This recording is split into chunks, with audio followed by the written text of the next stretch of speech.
Tobias Harris returns to Philadelphia since signing with the Detroit Pistons. Should and will the 76ers play a tribute video for Tobias Harris?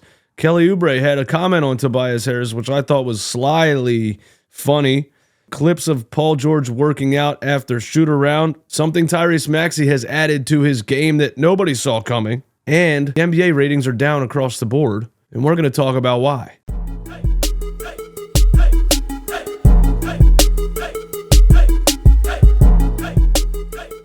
Running Nation, what is good? Sixers sickos, what is good? Tonight, one of the most fraudulent players to ever put on a 76ers jersey returns to the Wells Fargo Center. Will the 76ers play a tribute video for Tobias Harris? Look. Put a poll on Twitter. You should vote on it. 15% so far have said yes, and they should. 26.3% so far have said yes, and they should not. 57.9% have said no, and they shouldn't. Wouldn't it just be so Sixers? And just accentuate how out of touch ownership and management has been with the fan base to play a Tobias Harris tribute video in the Wells Fargo Center, surrounded, engulfed, and totally buried in booze. Wouldn't it just be so Sixers? Thank you guys for being here. Give me 1,000 likes on the video. Subscribe to the channel. We're almost at 25,000 subscribers. Let's get into everything. So, yeah, no, of course, I don't think the Sixers should play a Tobias Harris tribute video. I don't think he deserves one. I think he got a bunch of money. I think when it mattered the most, he played like an absolute fraud, never dove for a loose ball, never took a charge, never blocked a shot, never gave extra effort. And when it mattered the most, he absolutely quit on the court more than a couple of times. And the last game he ever played for the Sixers was the worst example of that, putting up 0 points in a Game 6 playoff game. After we all, thought he should have been benched games before that. If Tobias Harris wasn't paid the money that we paid him, I think he would have been benched 3 years ago, So absolutely not. The 76ers should not play a tribute video for Tobias Harris. But I hope they do, because I think it would be fucking hilarious.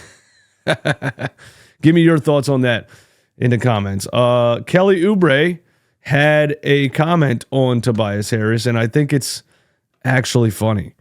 He said Tobias is very business casual, how he dressed, how he operates himself, very professional, very suave.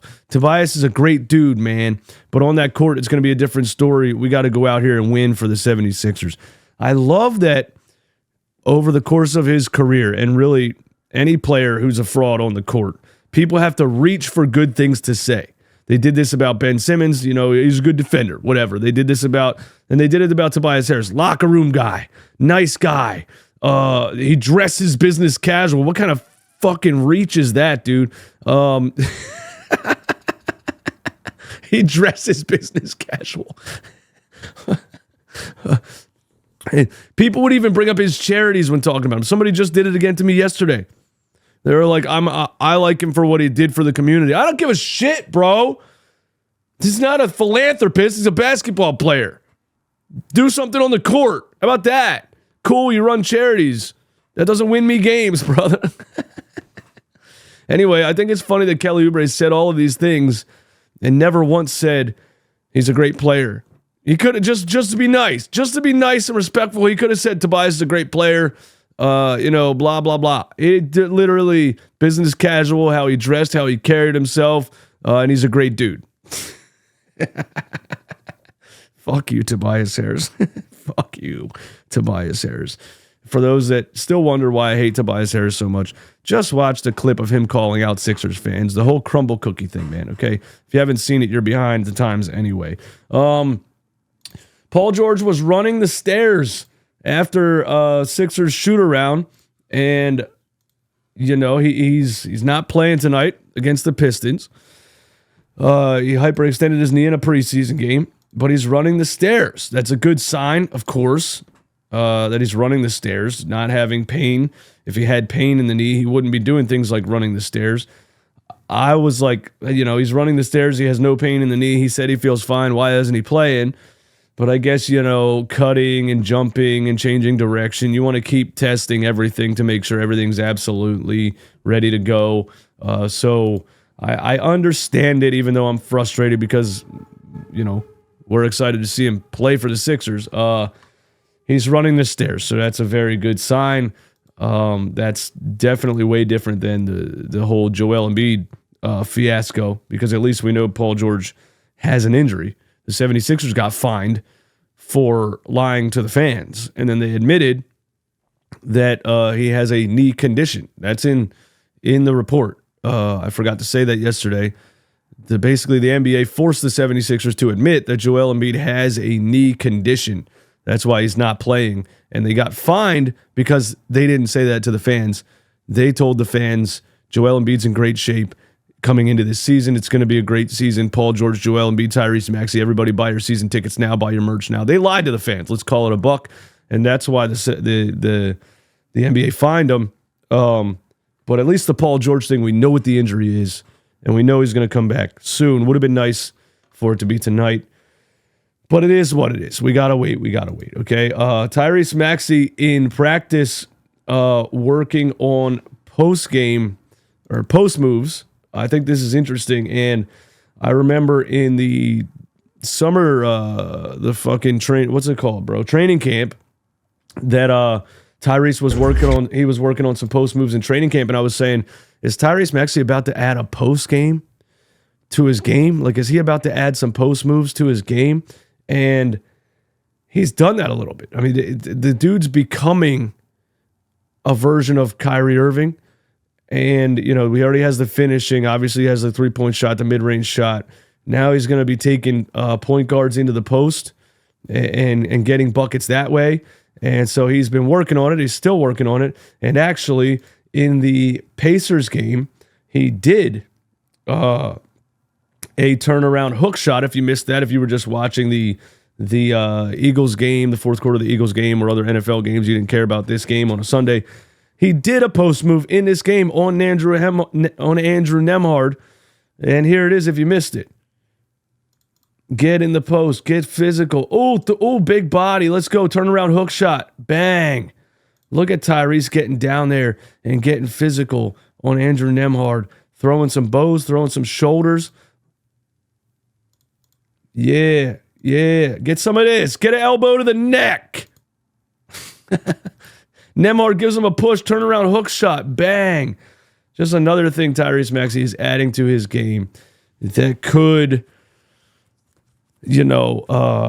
contribute to him being what I think is completely unstoppable at some point. We're getting a lot closer to Tyrese Maxey being a flat-out superstar. So, there's that. Now, before I get out of here, I want to talk about the NBA viewership has been declining.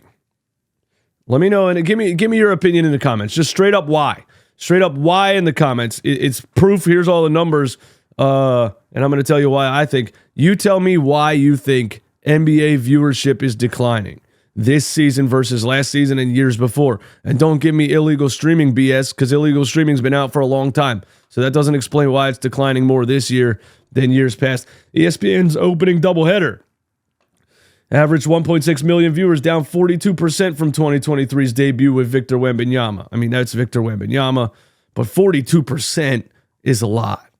Bucks versus 76ers, 1.7 million viewers, down from 2.55 million for Celtics versus Knicks in 2023. Joel Embiid, Paul George not playing kills a lot of those numbers, but that's almost a million less viewers. That's a lot. Suns versus Clippers, 1.5 million viewers, down 49% from last year's comparable game. 49% is huge. Kawhi Leonard not playing and Paul George leaving the Clippers contributes to that, but 49% is a lot. TNT's Thursday game, 1.45 million viewers, 29% decrease from the previous year's comparable game. ESPN's Friday game, Pacers-Knicks, 830,000 viewers, fewer than a college football game on ESPN2. Pacers-Knicks, both healthy. a rematch of the playoffs, and it only got 830,000 views. Fewer than a college football game on ESPN2. Which means this guy is failing. And this guy needs to get out of here sooner than later. He has been running the NBA in the wrong direction for a long time now, and the NBA needs a change. The NBA straight up needs a change. It's not going in a good direction. It's going in a bad direction. Let me tell you all the problems with the NBA and why the views are dropping. The number one reason for views dropping in the NBA, lack of physicality, ticky-tack fouls, and flopping. Number 3, top 3 reasons: ticky-tack fouls, lack of physicality, and flopping. All right? You need more physicality in the game. We watched the Olympics. We watched, EuroLeague officiating. It's so much more fun to watch, but the NBA has to balance entertainment value, players scoring 40, 50, 60, 70 points they think is more entertaining than a more physical game.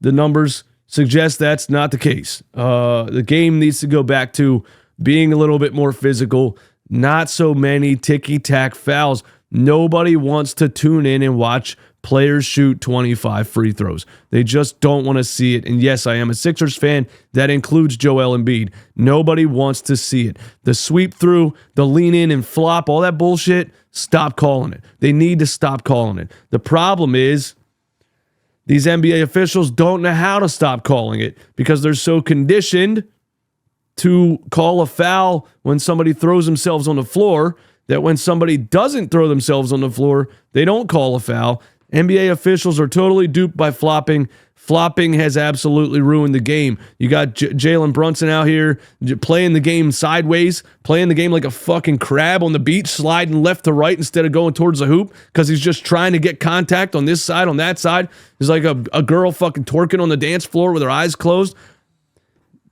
Flopping is probably the main reason this is happening. People are getting sick of this product. Probably the biggest reason outside of those 3 is load management. Load management is absolutely ruining the NBA, and people don't care. We don't care. Nobody cares about the beginning of the season. They put an in-season tournament in to try to fix that. Listen, here's what they're going to have to do. Guaranteed money is the reason for this. The NBA eventually is going to have to transition into a period where contracts are no longer 100% guaranteed. Here's your contract. You got to play this many games to earn this much money. If you don't play this many games, whether you're hurt or not, if you get hurt and you don't play this many games, you don't make all of the money. You're an entertainer going to work and you're not on the stage. If Charlie Sheen sprained his ankle, did he get paid $2 million for an episode that he wasn't a part of? Probably not. Or you strap that motherfucker up and go to work. Acting's a little bit less strenuous than playing basketball, but you get the analogy there. They're going to need to make NBA contracts tiered, If you play 50 games, you get this much money. If you play 70 games, you get this much money. If you play all 82, you get this much money. I don't know how else to fix the issue because you got healthy guys sitting out games for rest. And that is the main thing that's ruining the product, and the NBA needs to figure out how to fix it. There's my take on it. You give me your thoughts on everything. Thanks for tuning in today. Fuck Tobias Harris. See you guys tonight on the live stream right here in the Watch Along studio. I love you. See you later.